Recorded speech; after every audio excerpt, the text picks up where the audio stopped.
Hello everyone, it's an amazing honour and privilege and joy to be sharing with you today. Your pastor has asked me if I'd just be part of some thoughts to encourage you and bless you as you walk forward in your faith at this time, as we are facing so much uncertainty. And the Lord has been speaking to me in my own journey and encouraging me.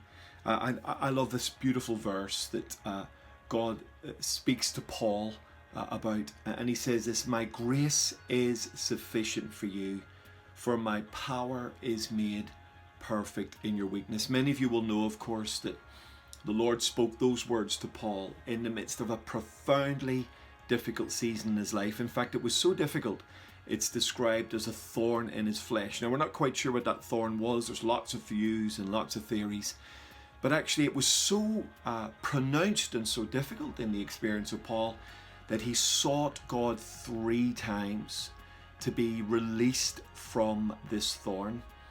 And yet the thorn wasn't taken away. The Lord came to Paul and in his weakness speaks to Paul and says, Paul, in the midst of this difficulty, in the midst of this suffering, my grace is enough for you.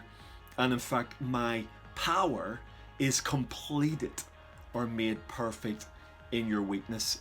My goodness, what a challenge that is. They are magnificent words, but the Lord is essentially saying to Paul that I could deliver you from this, but I'm actually going to deliver you through this. And that's a hard one for the journey of our faith. There are moments when the Lord sets us free from, when he delivers us from, when he releases us from, and we're so grateful for that. But there are also moments when the Lord delivers us through.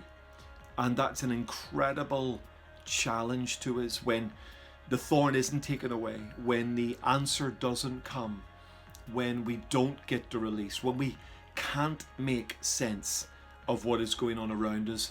And yet he is with us. He is for us. He is helping us. One of my favorite Psalms, Psalm 23, often brought out in funerals, and of course there's nothing wrong with that. It's a great psalm for a funeral service, but of course it's also a great psalm for life. The Lord is my shepherd, and because of that he says, I shall not be in want.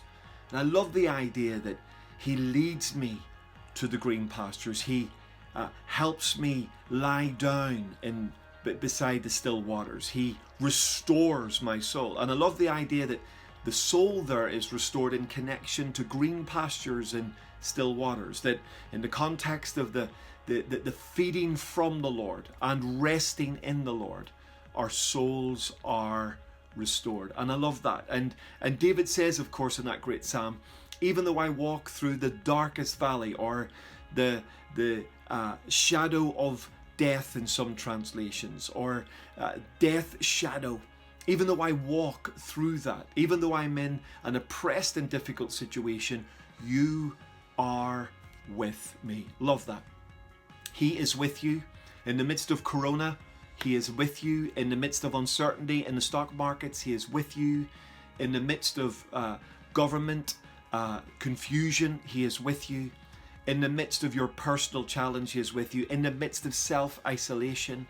He is with you in the midst of your fear and your anxiety and your worry. He is with you. He will not abandon you. He will not leave you nor forsake you.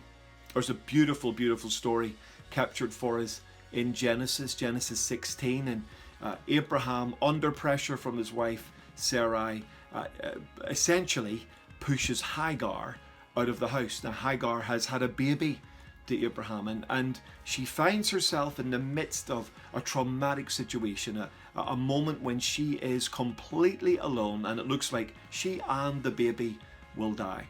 God comes to her and he rescues her and saves her, and she calls him something. In fact, it's the only time this name of God appears in the whole of the scriptures. Sometimes when God comes to us, he gives us his name.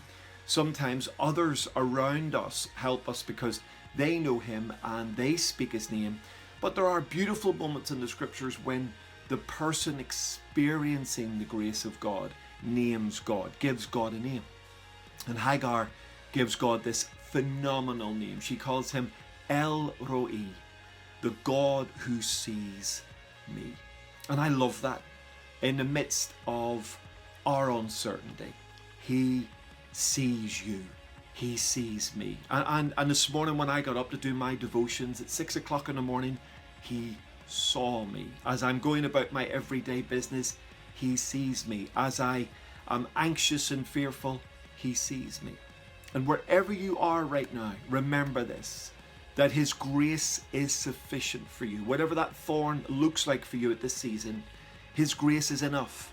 And his power can be completed in your weakness. That actually whatever the valley of the shadow is, whatever the pressure is, whatever you're feeling going on around you, he is with you in it.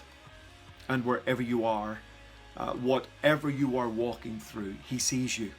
He's the God who sees you.